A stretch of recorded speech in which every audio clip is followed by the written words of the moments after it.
32.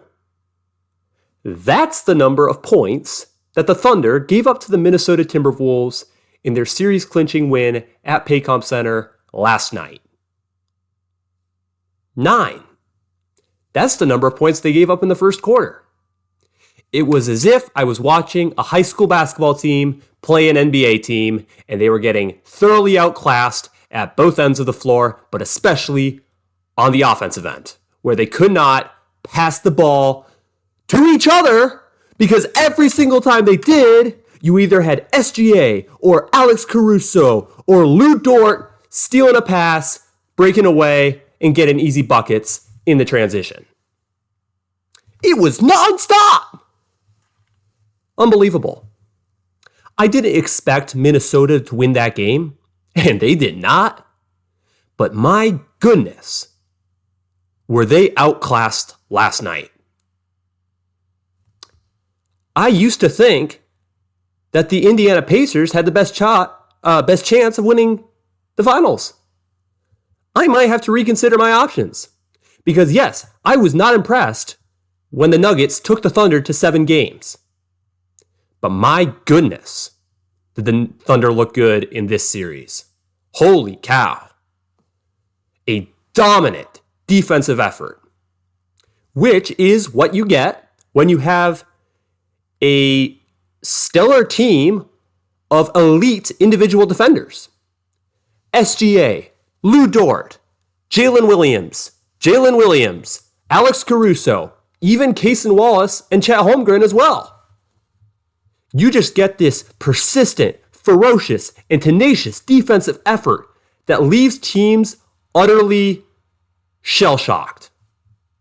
And they did that last night. I have never seen an NBA team so thoroughly outmatched on one end of the floor like I did the Timberwolves last night. They would hound Anthony Edwards. And when he passed the ball, man, would they take it away.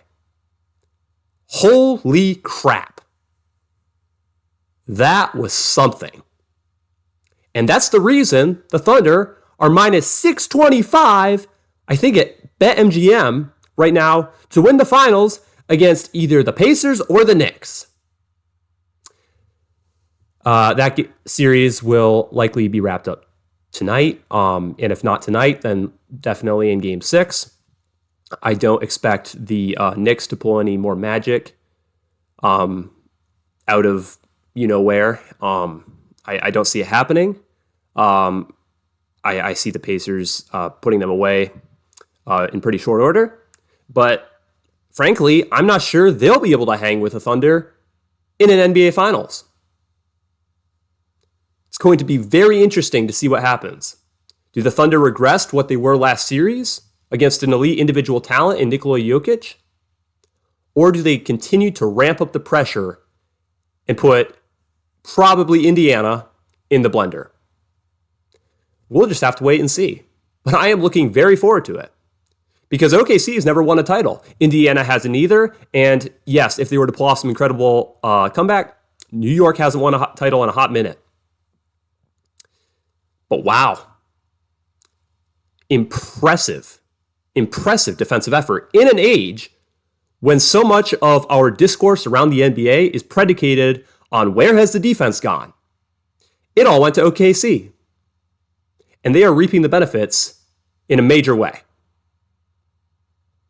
I am so impressed with what I saw last night.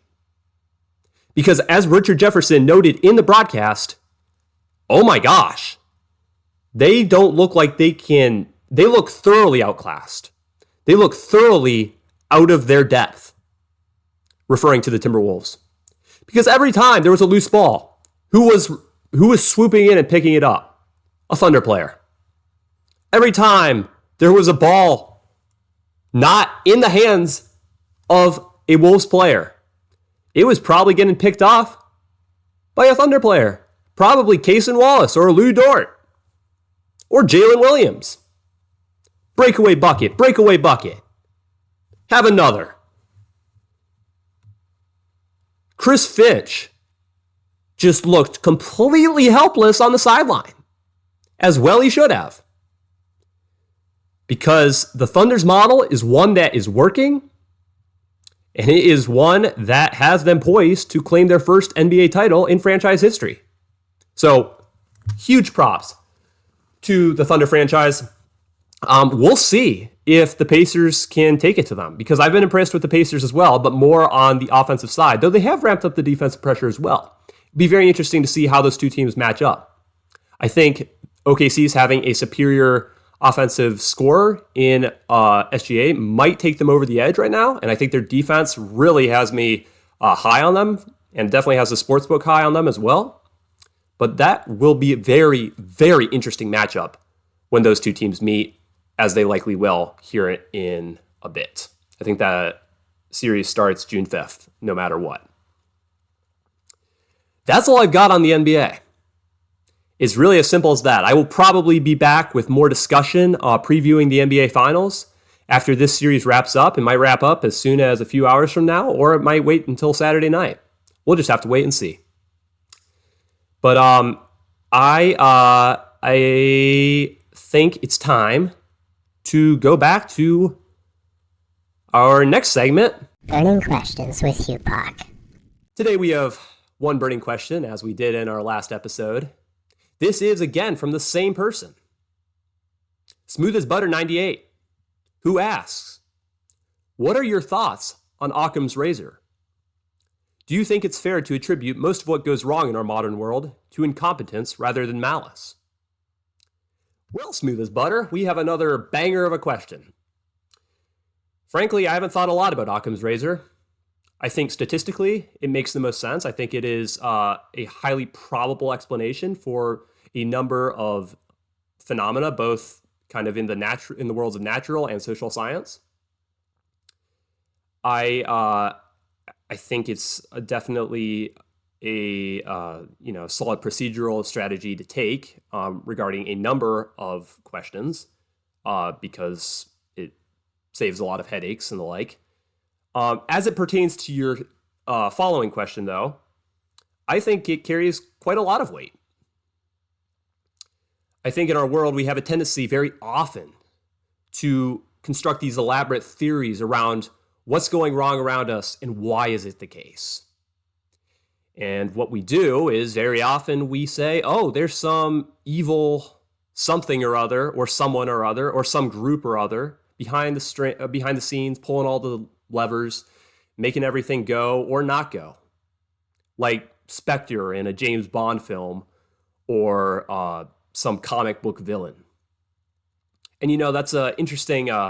Those are, interesting in the sense that I think they're reflective of pride, but not just pride in an individual sense, not just the pride that is individual or shared by a small group of select others who are alone aware of this malicious group's existence and how they operate.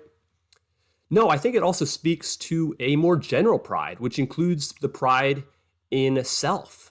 Or maybe perhaps it would be better to call it a belief in the intelligence, not the integrity, but the intelligence of humanity.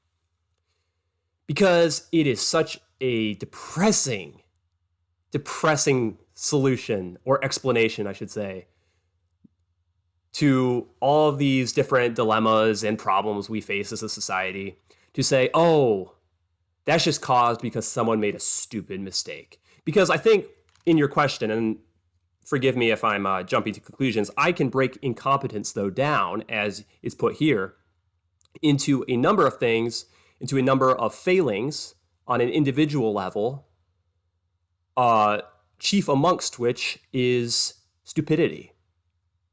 Throughout the course of my life, I have been so happy to blame problems on the stupidity of individuals, or perhaps a collective stupidity. But I don't want to speak on that right now. I think you see it at the lowest levels. You see basic problems being caused by stupidity. Someone dropping a dish after they're emptying the dishwasher. Someone breaking something because, I don't know, they were throwing it up in the air like it was a football. Just stupid things. I've done them. Oh, I see stupidity everywhere, chiefly because I myself have partaken pretty freely in it.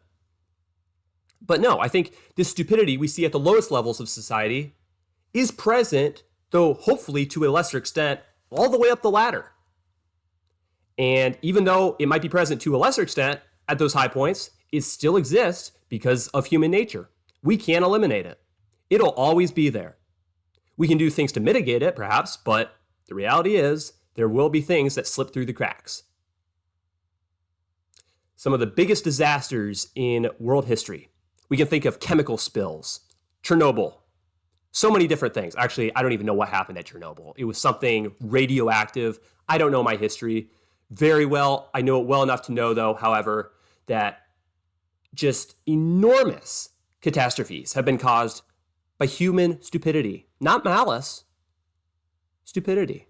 And that's kind of depressing, and it's kind of lame, but it's the truth, because the truth is often both more and less exciting than we wish it was. I think there is a belief amongst those who hold these elaborate theories. I will not use the pejorative term to describe them because it's pejorative. But there is a tendency often to construct these elaborate theories because people want there to be malice in the world so they can go and fight against it. There is malice in the world, don't get me wrong. But I think stupidity is far more common. It is prevalent everywhere. So, that was my long-winded, probably mostly repetitive answer to your question. And yes, I think the simplest explanation in this case is that people are stupid, and that is the cause of a lot of our problems in the modern world. So yes, Occam's razor does hold true in this case as well. And so, that concludes our burning questions with HuPAC. Though indeed, I think it should maybe be called Burning Question with HuPAC because I only get one question in our first two segments of this much requested and anticipated segment. One per. I was a little afraid I was going to roll into the segment and have to say, oh, we have no questions today. That would be pretty pathetic. So I implore you, dear audience, please keep your request appropriate, but feel very free to ask me questions. So my only, questions aren't coming from somebody named Smooth as Butter, because I love butter, but holy crap,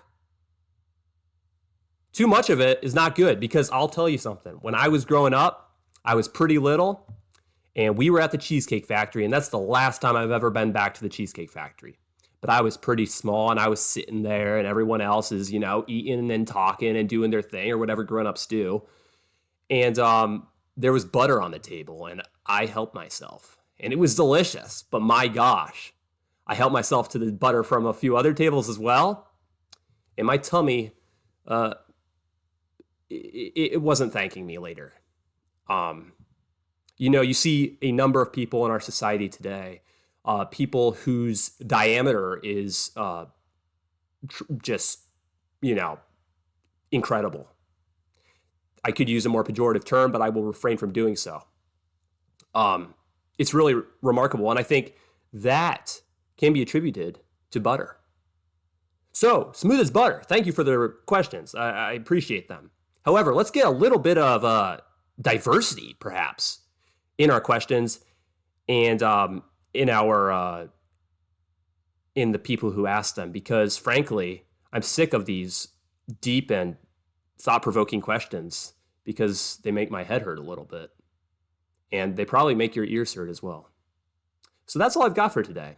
Kind of a long-winded episode. I was impressed with OKC's defense. And it's easy to get caught up in explanations for why the world doesn't work as well as it ought to. So that's all I've got for today. Thanks for tuning in.